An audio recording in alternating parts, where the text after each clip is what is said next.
Salam Sobat Budaya. Kembali kita berjumpa di dalam mengulik kenangan di kota Mojokerto, bumi Majapahit.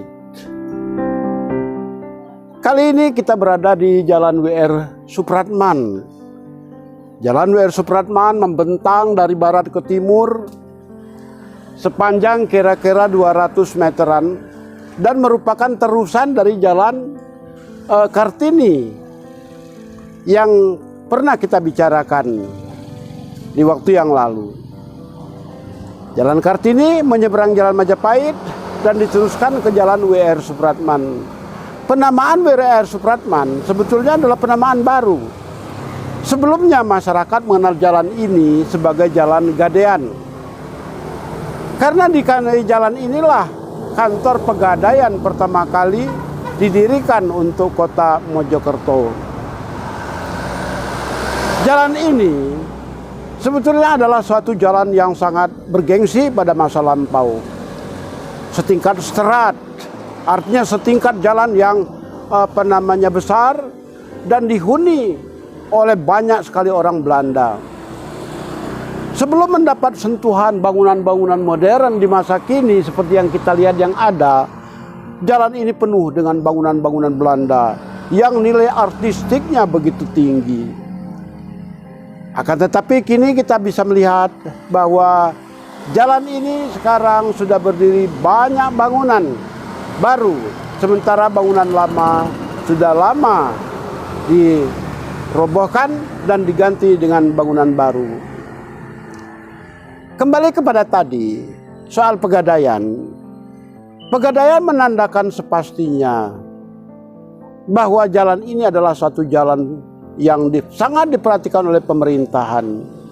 Ketika politik etika muncul pertama kali pada akhir abad ke-20, pada akhir abad ke-19. Kita tahu politik etika berisi edukasi, irigasi, dan transmigrasi. Pegadaian termasuk salah satu bagian yang diluncurkan oleh politik etis dan direstui oleh Ratu Wilhelmina pada waktu itu. Politik etis kemudian diluncurkan di Indonesia antara 1901 sampai 1940. Akan tetapi pada tahun 1918, Mojokerto mendapat sentuhan pertama dengan didirikannya kantor pegadaian di sini. Kita lihat sekarang di sini kantor pegadaian, akan tetapi bentuknya sudah modern, sementara bentuk yang lama sudah lama hilang, sudah lama dirobohkan, diganti yang baru karena tidak sesuai lagi untuk tuntutan pelayanan di zaman kini. Kemanakah bangunan lama tersebut? Bangunan lama tersebut berada di belakang sana, yang sayangnya tidak dapat kita lihat. Sementara pelayanan tetap seperti dulu, bahkan lebih modern di masa sekarang, dan komplek ini pun sekarang sudah diperluas, tidak lagi seperti komplek zaman dahulu. Selain kantor pegadaian, kita bisa melihat di belakang kita ada bangunan zaman Belanda. Bangunan ini bercirikan sekitar akhir abad ke-19. Ciri khasnya adalah bangunan kokoh, bagaikan bangunan pabrik gula zaman tahun 1870-an. Dan memang rumah ini didirikan pada sekitar tahun 1870-an itu. Di dalamnya masih begitu banyak barang-barang yang berasal dari zaman lebih daripada 100 tahun yang lalu. Demikian juga atapnya masih kita bisa lihat ada pengaruh Yunani, pengaruh Tiongkok, dan sebagainya. Menandakan sepastinya bahwa di jalan ini dulu penghuninya adalah orang-orang yang berbudaya, mempunyai cita rasa tinggi di dalam seni. Sejak tahun 1960 dan 70-an, bangunan-bangunan tersebut satu persatu sudah dirobohkan, diganti dengan bangunan-bangunan baru sebagaimana yang kita lihat kini. Begitu modern tampaknya gedung Pegadaian ini, bagaikan suatu kantor modern yang ada di ibu kota atau di tempat-tempat yang maju di dunia lainnya. Akan tetapi memang demikianlah tuntutan zaman untuk sistem pegadaian, untuk bangunan pegadaiannya itu sendiri. Pegadaian zaman lama dulu berbeda dengan pegadaian di masa kini. Di zaman lama dulu yang menerima, kantor pegadaian menerima gadaian mulai dari emas hingga perhiasan-perhiasan lainnya, bahkan hingga batik dan alat-alat dapur sampai alat-alat kantor diterima oleh pegadaian. Akan tetapi pegadaian di zaman modern, di zaman kini hanya mau menerima barang-barang yang sekiranya laku dengan dapat dijual dengan mudah saja seperti emas. Kita lihat kantor pegadaian ini. Mungkin kantor pegadaian di Jalan WR Supratman ini sudah bangunan yang kelima atau keenam sejak pertama kali bangunan kantor pegadaian dibangun di Jalan WR Supratman ini. Bangunan yang semula bangunan Belanda sudah lama hilang karena sudah berkali-kali dilakukan renovasi. Bangunan yang berdiri sejak tahun sekitar 1912 sampai 1918 ini adalah salah satu bangunan sebetulnya yang sama didirikan di daerah Delanggu, Mojokerto maupun di daerah Mojosari serta daerah-daerah lainnya. Akan tetapi untuk di daerah Delanggu kita masih bisa melihat bangunan aslinya. Dan bangunan aslinya kantor pegadaian itu adalah sama di mana-mana tempat, sama bentuknya. Nah, untuk Mojokerto, karena perkembangan Mojokerto demikian maju, melampaui kota-kota lainnya di sekitarnya, karena kita tahu Mojokerto terletak pada jalan besar antara Surabaya dan kota-kota di sebelah barat lainnya, maka Mojokerto dengan cepat berkembang menjadi kota yang ramai, sehingga tuntutan di sekitar urusan pegadaian lebih daripada yang lain-lainnya. Kita lihat juga di sekitar kantor pegadaian sini banyak sekali orang-orang yang di kaki lima berjualan emas atau menerima gadaian emas. Nah, orang-orang dari desa-desa yang berjualan emas di sepanjang kantor pegadaian sini, ini sudah lama ada. Sejak tahun 1920-an mereka sudah berjualan di emperan, di kaki lima sekitar kantor pegadaian. Demikian juga para penjual makanan yang juga sudah lama berada di sini. Adapun rumah-rumah yang terdapat di sekitar kantor pegadaian, ini kita lihat memang rumah-rumah besar ini pun jauh sebelum kantor pegadaian berdiri memang sudah ada rumah-rumah tersebut. Rumah-rumah di sini rata-rata yang paling tua berdiri sekitar abad ke-19. Adapun rumah besar ini yang kita lihat terdapat di depan kantor pegadaian dengan pilar-pilarnya yang besar, terdiri dari kayu-kayunya yang kualitas utama, itu baru didirikan 1870. Jadi 40 tahun sebelum kantor pegadaian berdiri. Kita masih di Jalan WR Supratman. Kita lihat tadi ada pegadaian, ada gedung-gedung tua. Di Jalan WR Supratman pun ada juga institusi yang cukup penting bagi masyarakat Mojokerto kini, yaitu Sekolah TNH. Sekolah TNH atau Sekolah Yayasan Taruna Nusa Harapan. Yayasan Taruna Nusa Harapan sudah lama berdiri. Sekitar tahun 50-an, bahkan sebelum Perang Dunia Kedua, yayasan itu sudah ada sebetulnya. Yaitu berupa organisasi pemuda Tienen Hui. Organisasi para pemuda tamatan sekolah Belanda atau pemuda berpendidikan Belanda yang mencoba mengabdikan diri kepada tanah airnya, yaitu Indonesia. Setelah Indonesia merdeka tahun 1945, Tienen Hui makin mantap dalam tekadnya untuk mengabdikan diri kepada bangsa Indonesia. Akhirnya sekitar tahun 1950-an, organisasi para pemuda yang tadinya banyak bergiat di Jalan Niaga sana di daerah Tacung mendirikan bangunan di Jalan W.R. Supratman. Dan bangunan ini kita gunakan untuk sekolah SD, SMP, SMA. Sementara bangunan Taman Kanak-kanak berada di sebelah timurnya, yang sekarang kita lihat sudah berupa gedung yang baru. Aslinya gedung TNH ini tidak begini tentu saja. Dia bergaya tradisional. Dan bangunan yang kita lihat sekarang adalah bangunan yang baru. Bangunan yang sudah berkali-kali direnovasi, bangunan yang sudah berkali-kali diganti bagian atapnya dan bagian dindingnya dan sebagainya. Akan tetapi setidaknya kita bisa mengetahui bahwa disinilah pertama kali bibit-bibit nasionalisme para keturunan Tionghoa muncul di antaranya. Dan di sini bersemailah generasi muda bangsa Indonesia mulai SD, SMP, SMA.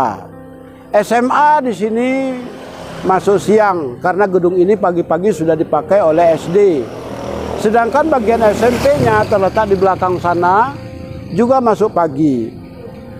Sehingga gedung ini tadi kalau pagi digunakan untuk sekolah SD, sorenya baru SMA. Baru sejak 10 November 1987 SMA tidak lagi bersekolah di sini, tidak lagi masuk sore.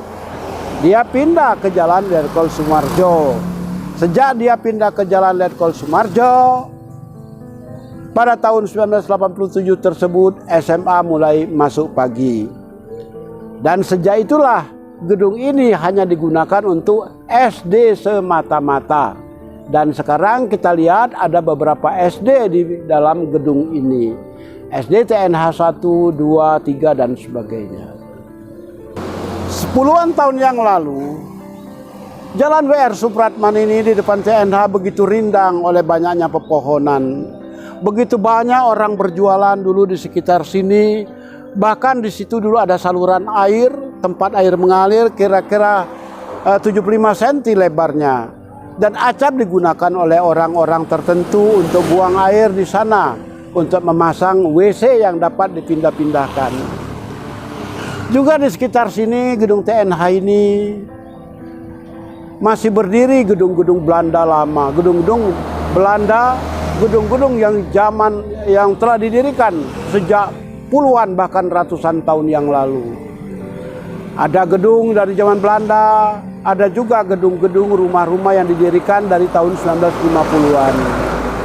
Sayangnya sebagian besar rumah-rumah tersebut sekarang ditinggalkan para penghuninya, merantau ke kota lain, atau generasi penerus yang harus menghuni gedung tersebut sudah tidak mau tinggal di sana, dan akhirnya gedung tersebut terlantar tanpa terurus. Di sekitar gedung TNH sini juga dulu begitu banyak kita lihat becak-becak, mangkal, orang-orang penjual jasa, mulai dari jasa angkut, becak, sampai jasa penjemputan anak-anak dari sekolah. Begitu banyak berjajar di sini, mulai pagi hingga siang. Para penjual mainan anak-anak, para penjual makanan, dan para penjual barang-barang lain, termasuk pakaian, kaos kaki dan sebagainya, dulu banyak bertebaran sekitar sini. Kini apalagi di masa pandemi ini semuanya sudah tidak ada. Sekarang kita lihat Jalan W.R. Supratman, di depan gedung TNH lama, gedung TNH Jalan W.R. Supratman nomor 11 sudah mulai sepi. Sudah tidak terlihat apa-apa lagi. Jarang yang kita jumpai pedagang yang berada di sini. Kini gedung ini sudah bentuknya adalah bentuk yang baru dan tidak lagi seperti dulu. Namun setidaknya Disinilah kita tahu bahwa gedung TNH lama Jalan WR Supratman nomor 11 adalah gedung tempat tumbuhnya cikal bakal nasionalisme para keturunan di era setelah kemerdekaan 1945. Kita sekarang berada di ujung timur Jalan WR Supratman Mojokerto, dekat perempatan antara WR Supratman, Jalan Taman Siswa, dan Jalan Letkol Sumarjo. Kita tahu Jalan Letkol Sumarjo membujur dari utara ke selatan, sementara Jalan WR Supratman memotong Jalan Letkol Sumarjo, diteruskan dengan Jalan Taman Siswa yang membentang dari barat ke timur. Sahabat budaya, di penghujung Jalan WR Supratman ini kita berjumpa dengan bangunan lain lagi. Bangunan tersebut adalah seperti yang ada di belakang saya. Pada tahun 1945, bangunan ini menjadi tempat bermarkas para pemuda pejuang di Surabaya dan sempat menjadi tempat merawat tentara yang luka. Para tentara yang luka di medan perang dibawa ke rumah ini untuk dirawat di sini. Pemilik rumah ini mendirikan rumah ini pada awal abad ke-20, sekitar tahun 1901 sampai 1905. Dan adalah keluarga berpendidikan Belanda, terpelajar dan jenius. Sayang, bagian dari keluarga ini tidak ada yang kemudian dimanfaatkan oleh pemerintah RI. Sampai meninggalnya anggota keluarga ini yang pandai dan terpelajar tak pernah termanfaatkan oleh banyak orang, tetapi kepandaian beliau tetap kita kenang sampai sekarang. Saya masih ingat salah satu bagian keluarga ini pernah memberikan pelajaran les kepada anak-anak tanpa mau memungut bayaran. Begitu dermawannya mereka. Sedermawan orang tua mereka yang menyediakan rumah ini di tahun 1940-an, 45, zaman perjuangan dulu, sebagai markas para pemuda. Tempat para pemuda merasa aman dari kejaran musuh-musuhnya. Inilah di Mojokerto, di penghujung Jalan WR Supratman, atau zaman dulu disebut orang Jalan Gadean. Di sekitar rumah ini, tepat di depan rumah ini, pada tahun 70 sampai awal 80-an berdiri rumah makan sederhana sekali namanya Depot Mayar yang menyediakan rawon serta nasi pecel yang enak sekali. Sayang sekarang Depot Mayar sudah tidak ada lagi dan hanya tinggal kenangan. Demikian juga Jalan WR Supratman. Kenangan kita atas jalan ini adalah suatu jalan yang dipenuhi pepohonan dan rindang, serta daerah ini seringkali banjir. Kalau hujan deras, ini banjir dan selalu menyulitkan kita yang pulang sore hari dari mengajar atau dari sekolah. Saat ini kita berada di Jalan Letkol Sumarjo. Jalan Letkol Sumarjo adalah sebuah jalan yang membentang dari utara ke selatan kota Mojokerto. Tadi dari Jalan WR Supratman, kita keluar WR Supratman, belok ke kiri dan berjumpa Jalan Letkol Sumarjo, di tempat mana kita berdiri kini. Seperti di jalan-jalan sebelumnya, jalan di Letkol Sumarjo pun dipenuhi dengan gedung-gedung lama. Teristimewa gedung-gedung dari zaman Belanda, dari sekitar akhir abad ke-19 sampai awal abad ke-20. Sekarang di Jalan Letkol Sumarjo ini kita lihat di belakang saya ada suatu institusi pendidikan yang merupakan cabang dari Yayasan TNH yang ada di Jalan WR Supratman tadi, yaitu Yayasan Pendidikan TNH Taruna Nusa Harapan. Komplek yayasan ini, sekolahan ini mempunyai 2 sekolahan, SMP dan SMA TNH, SMP dan SMA Taruna Nusa Harapan. Komplek ini menempati suatu tempat yang namanya Kebon Rojo. Kebon Rojo ini adalah suatu taman yang didirikan sekitar pertengahan abad ke-19 oleh seorang Wedana Mojokerto pada waktu itu. Dan di tengah-tengah taman tadi dia membangun satu rumah tempat tetira. Tempat tetira tersebut selama puluhan tahun dia tempati. Dan kemudian lama-kelamaan rumah ini tadi berubah menjadi tambah lama tambah ramai. Dan di depannya ada pohon beringin besar, lengkap dengan berbagai macam tumbuhan, pepohonan buah-buahan, dan sebagainya. Kebon Rojo ini tadinya berbentuk segi 4. Segi 4 persis. Yang kemudian di arena segi 4 yang luas tadi, Kebon Rojo yang terletak di Desa Purwo Tengah ini, pada tahun 1930, akhir 1930-an, dijadikan entah bagaimana caranya, dijadikan milik Belanda. Dan di sana rumah bekas Wedana tersebut dijadikan gedung, yaitu Gedung Nirom. Kita tahu Nirom itu adalah radio Belanda, Nederland Indische Radio Omroep Maatschappij, maskapai siaran radio Hindia Belanda. Jadi Gedung Nirom selama sekian tahun. Pada zaman Jepang, Nirom tersebut akhirnya diberangus oleh Jepang, dan tempat ini dijadikan tempat menyimpan peralatan militer, termasuk kendaraan perang milik Jepang pada waktu itu. Mesin-mesin ketik pernah ada di sini, dipakai Jepang sebagai kantor, pernah selama beberapa waktu. Selebihnya digunakan sebagai tempat menyimpan truk dan kendaraan-kendaraan perang yang lain karena halamannya begitu luas. Pada zaman kemerdekaan,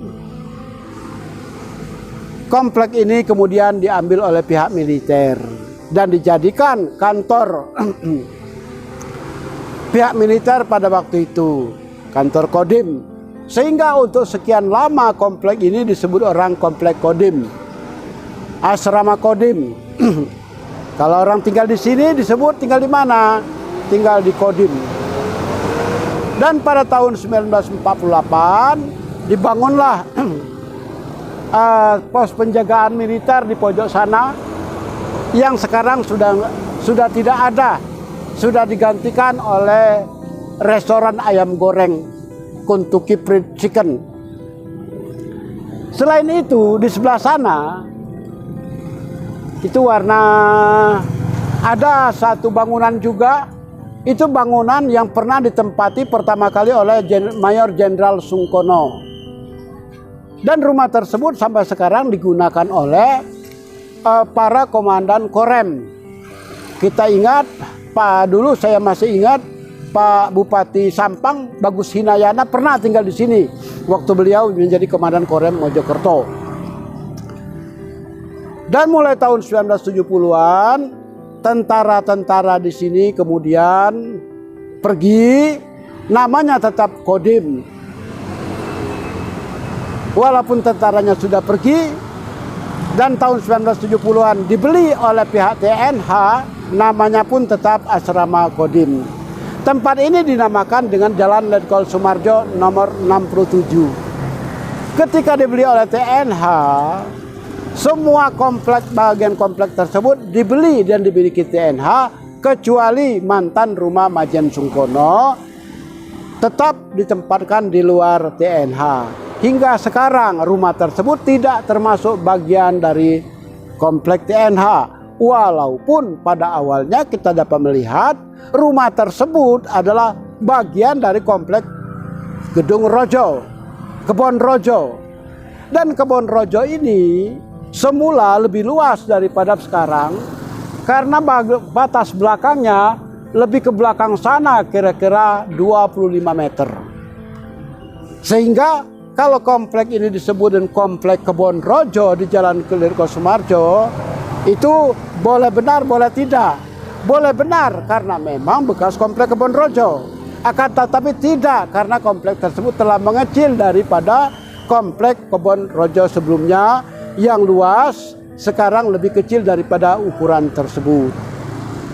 Alhasil sekarang komplek ini digunakan oleh SMP dan SMA TNH.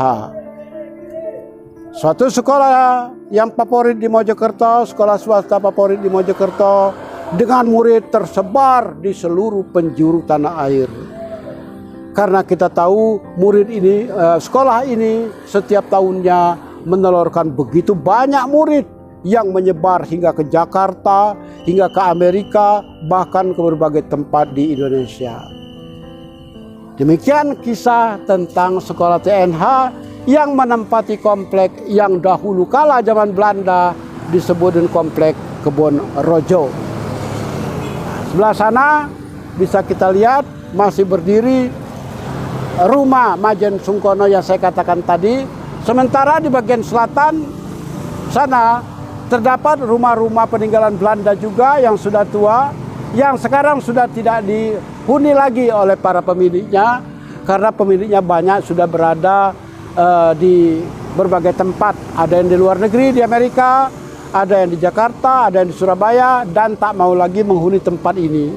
Sehingga tempat ini, rumah-rumah ini menjadi terlantar hingga sekarang tanpa ada yang mengurus. Amat disayangkan. Dan tepat di depan komplek TNH ini terdapat pertigaan yang namanya pertigaan Jalan Jenderal Ahmad Yani. Kita tahu Jenderal Ahmad Yani ini merupakan jalan yang sangat paling bergengsi di kota Mojokerto karena di sana terdapat beberapa institusi penting sekaligus kantor Bupati Mojokerto.